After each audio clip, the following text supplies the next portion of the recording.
స్పష్టంగా రాశారు. అయితే బాబర్ నామారావు కూడా దాన్ని ఎప్పుడు కూడా కోహినూరు వజ్రం అని ప్రస్తావన చేయలేదు. దాన్ని ఒక విలక్షణమైన వజ్రంగానే చెప్పారు.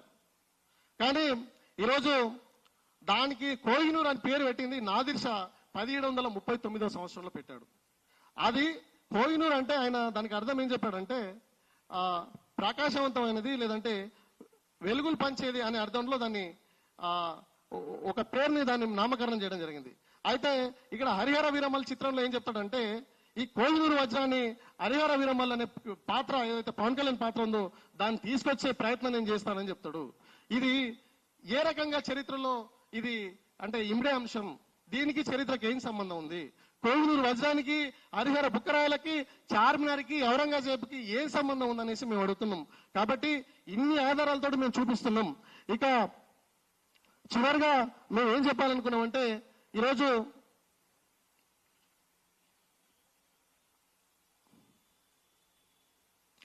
ఇది చాలా స్పష్టంగా మేము ఏం చెప్పదలుచుకున్నాం అంటే చిత్ర యూనిట్ ని మేము ఒక డిమాండ్ చేయదలుచుకున్నదంటే ఈ హరిహర వీరమల్ అనేది ఒక కథ కాదు, ఇది ఒక కల్పిత పాత్ర.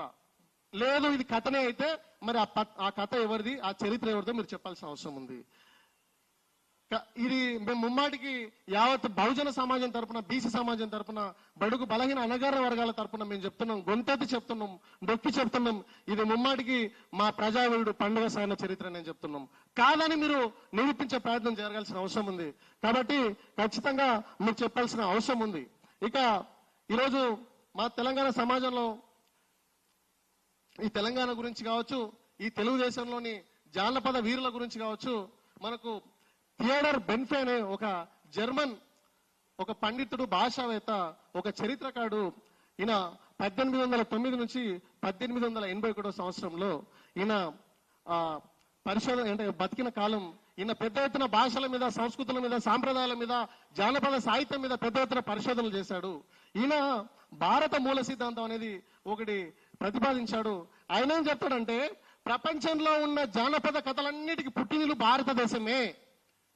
జానపద కథల్లో ప్రధాన రసం ఒకటి వీరరసం, రెండోది కర్ణరసం అని చెప్తాడు. అయితే ఆయన చెప్పి రెండో మాట కూడా చెప్తాడు, ఈ భారతదేశంలో జానపద వీరులకి, జానపద కథా కాలాచులకి రెండే ప్రసిద్ధమైన ప్లేసులు ఉన్నాయి. ఒకటి రాజస్థాన్ అయితే రెండోది ఈ తెలుగుదేశం అని చెప్తారు. ఈరోజు ఈ తెలుగుదేశంలో జానపద వీరుడుగా ఉన్న వ్యక్తే మా ప్రజావీరుడు పండుగ సాయన్న.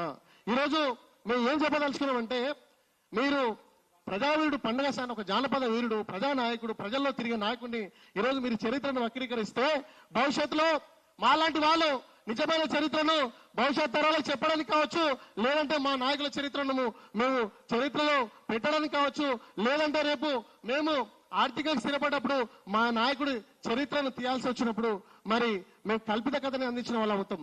మేము ఏం చెబుతున్నాం అంటే దొడ్డి కొమరయ్య కావచ్చు, చాగా ఎల్లమ్మ కావచ్చు, కొమరం మియో కావచ్చు, సదాశివారెడ్డి కావచ్చు, మియాసాబ్ కావచ్చు, నక్కలపల్లి రామన్న కావచ్చు, మా గొల్ల సామాజిక వర్గానికి చెందిన నాయకుడు, అట్లాగే మా బండ్ల కురుమన్న మా బోయ సామాజిక వర్గానికి సంబంధించిన వాళ్ళు కావచ్చు, ఇట్లాంటి ఎంతో మంది మట్టి వీరులు, జానపద వీరులు ఉన్నారు. వాళ్ళ చరిత్రలను ఈరోజు సినిమా రంగం ఒక కల్పిత పాత్రలతోటి ఈరోజు నిర్మించే ప్రయత్నం జరుగుతుంది. ఇవి మా జానపద కథలు, మా మట్టి కథలు, మా జానపద వీరుల చరిత్రలు, వాళ్ళ త్యాగాలు. అట్లాంటి త్యాగాలని ఈరోజు డబ్బుల కోసం, వినోదం కోసం ఈరోజు తెలుగు ఇండస్ట్రీ తాకట్టు పెట్టే ప్రయత్నం జరుగుతుంది. కాబట్టి ఖచ్చితంగా దీని మీద మీరు తీయాల్సిన అంటే వాస్తవ చరిత్రను మాత్రమే చూపించే ప్రయత్నం చేయాల్సిన అవసరం ఉంది. ఈరోజు చావలాంటి సినిమా తీశారు, ఏది మహారాష్ట్రలో మరాఠాలు. వాళ్ళు వాస్తవాన్ని చూపించారు, ఎక్కడ వక్రీకరణ చేయలేదు. నాయకుడి పాత్రను ఎట్లాగుందో అట్లాగే చూపించారు, అదే పేరుతో చూపించారు. అట్లాగే మనకు గౌతమిపుత్ర శాతకర్ణి ఉంది, వాళ్ళు కూడా వాస్తవ చరిత్రను చూపించే ప్రయత్నం చేశారు తప్ప వాళ్ళు ఎక్కడ కూడా వక్రీకరణ చేయలేదు. ఈరోజు పవన్ కళ్యాణ్ గారి విషయంలో మొదటి నుంచి కూడా కొంత భిన్నమైన ధోరణి కనిపిస్తుంది ఈ ప్రాంతం మీద, ఈ ప్రాంతం చరిత్రల మీద, ఈ ప్రాంతం పోరాటాల మీద. కొమరం పులి అనే సినిమా తీశాడు. అప్పుడు మా బలహీన వర్గాల వాళ్ళు, మా బడుగు బలహీన బహుజన బిడ్డలందరూ తిరుగుబాటు చేస్తే దాన్ని కొమరం పులి నుంచి పులిగా తీసేశారు. అట్లాగే తెలంగాణ ఉద్యమం పీక్ టైంలో నడుస్తున్న కాలంలో కూడా ఆ రోజు కూడా కెమెరామెన్ గంగాతో రాంబాబు అని తెలంగాణ ఉద్యమాన్ని కొంత అబాసుపాలు చేసే ప్రయత్నం చేశారు. అప్పుడు కూడా పెద్ద ఎత్తున తెలంగాణ వాదులు, తెలంగాణ ఉద్యమకారులు, తెలంగాణ వీరు అంటే తెలంగాణను ప్రేమించే వాళ్ళు తెలంగాణని అభిమానించే చరిత్రకారులు పెద్ద ఎత్తున తిరుగుబాటు చేయడంతో ఆ రోజుల్లోనే 21 కట్లు అంటే కటింగ్ స్టేక్స్ తీసేశారనేసి మాకు తెలిసిన సమాచారం. కాబట్టి మేము ఏం చెప్తున్నాం అంటే చరిత్రను చరిత్రలాగే తీయాలి, చరిత్రను వక్రించకూడదు. ఈరోజు సైరా నరసింహారెడ్డి అని తీస్తారు, చెన్నకేశవరెడ్డి అని తీస్తారు, నరసింహ నాయుడు అని తీస్తారు, కానీ మా చాకలేలమ్మని ఎందుకు తీయట్లేదు, మా దొడ్డి కొమరాయని ఎందుకు తీయట్లేదు, మా బడే సాబని ఎందుకు తీయట్లేదు, మా పండుగ సాయని ఎందుకు తీయట్లేదు, మా కొమరం భీమని ఎందుకు తీయట్లేదు. కాబట్టి దీని మీద కూడా మీరు ఆలోచించాల్సిన అవసరం ఉంది. ఈరోజు చరిత్రను వక్రించడం వల్ల జరిగే అనర్థాలకి మేము ఒక సజీవ సాక్ష్యం చెప్తాం. నేను ఒక స్కూల్ కి నేను కొంతకాలం టీచింగ్ చేయడానికి వెళ్ళాను. అక్కడ కొంతమంది పిల్లలు మాట్లాడుతూ సరదాగా నన్ను ఒక ప్రశ్న అడిగారు. సార్, కబీరు రామదాస్ ఫ్రెండ్స్ కదా, వాళ్ళిద్దరు కలిసి అంటే రాముడి గురించి పాటలు పాడిండ్రు, రాముడి గురించి చాలా విరివిగా ప్రచారం చేశారని నన్ను అడిగారు. నేను అడిగాను, నీకెవరు చెప్పారమ్మా రాముడు కబీరు ఫ్రెండ్స్ అని? అంటే వాళ్ళు చెప్పిన మాట ఏంటంటే, రాముడు కబీరు